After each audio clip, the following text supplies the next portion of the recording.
hopefully, everything will go reasonably well. Yes, hopefully. I think it will. Okay. Oh, you've written books. You know all the problems that can come up. Oh my goodness. Okay, let me just tell you. This is my favorite one.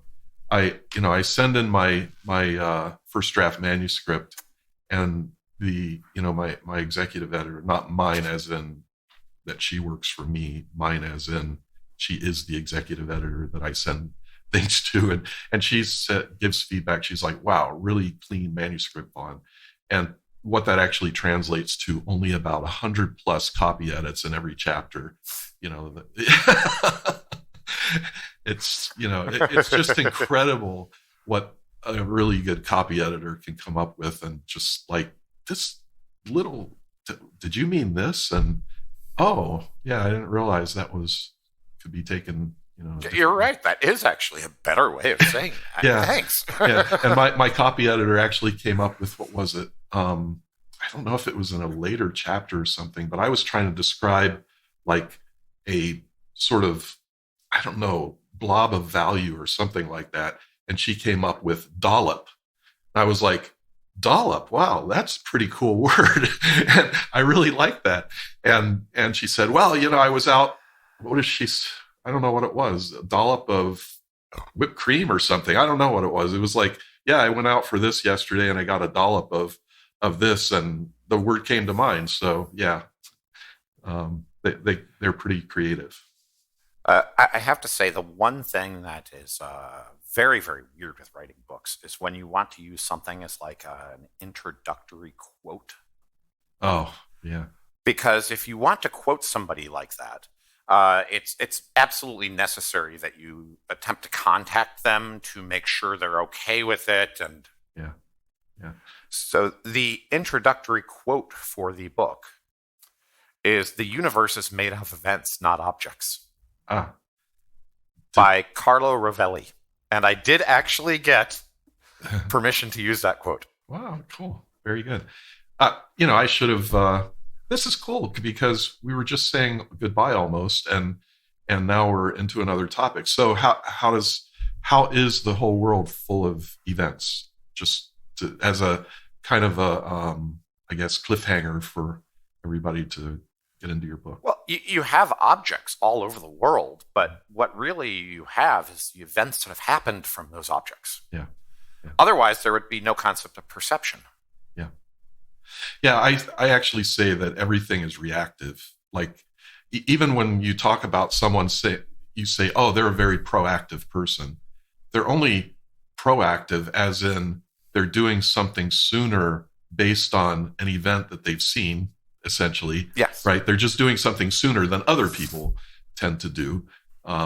So they're more consistent, let's say, in terms of, syncing up with the situation than other people are, who are, have a greater eventual consistency. So, well, a good thing to look at is, even if you consider what you see is milliseconds old. Yes, exactly. Yeah, there is no now, right? There's literally no now. As soon as you say now, it's not now anymore. So, yeah. And come on, saying now, that's like a full second behind. I know. Okay. Well, I think that leaves people with a nice, aspect to look forward to. And so we'll look for your book announcement, and we'll see, book as in it's available now. I guess even if the final edits are being done on it, it still takes some time to print, although the ebook is usually available about a month before the print is, something like that. So I honestly have no idea about these things. Yeah. I'm just waiting to see. Yeah. Well, that's how it works on my side. I don't know. So your first, what is it? I quite liked the last one, which I did with Lean Pub. Because it was primarily, this is just going to be an ebook, so let's just publish it up whenever the hell we want to. Yes, exactly. Just change it. Somebody finds an error, change it, right? Don't wait for... Change it, and it goes right up to production. Yeah. For authors who work with, print publishers, also electronic, but they're really looking for events like, okay, we need to do the next printing, right? So we can now put some fixes in based on the next printing. And but I don't know that you can go back later, even with the ebook, and say, I'd like that updated ebook, because you may not even know that it's been updated. I don't really know how that part works, but it is cool with LeanPub that if you own it, you can just go download the most recent one, right? Well, and I think with LeanPub now, so if you're using an e-reader, that you automatically get updates whenever the book changes. And they'll automatically come down to your e-reader. Ah, okay. Didn't know that. Yeah. Which is pretty damn neat. Yeah. I once thought of writing for LeanPub, and then I don't know. I guess I kind of I don't know. I guess I like the safety sort of having like my book really cleaned up by very good editors. Although I have read the versioning book that you wrote, and I thought it was quite well edited. Did you have a professional copy editor working with you, or did you just manage to? I did have a professional copy editor work through it. She's actually working on this one as well. Excellent. It's an old friend of mine. Excellent. Who actually works as a journalist and professional copywriter. Yeah. I was like, man, I've read things that Greg has written before, and I'm pretty sure he's got some backing on this one. So, yeah, that's good. I mean, they can make us look so good. Yeah. So, well, believe it or not, there were not that many changes that she made. Well, good. Excellent. Probably the ones that she did make, I'd say 80% of them were things like I had been typing a sentence and just stopped in the middle of a sentence. Yeah. Yeah. I was typing an email last night. I was on my phone. I was trying to reply to a support,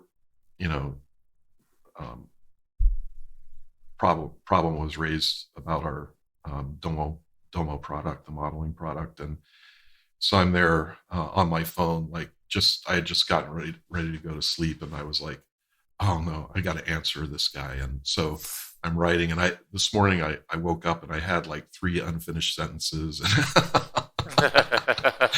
because you're like, oh, that reminds me, I need to go up here and write something else about that, and then it's like, oh, my brain is too tired to remember that I stopped writing in that place to go do that. And yeah.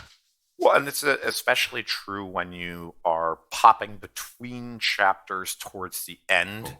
And it's like, I'm adding this here, but if I'm adding this here, then I probably need to go back to that chapter and add 2 or 3 paragraphs so that I kind of have a lead in before it comes over to this point 3 chapters later. Exactly. That's the thing, is like, if you think of, you go like, well, I've written 10 blog posts on this subject. I'll just turn those blog posts into a book. No, it just doesn't work that way.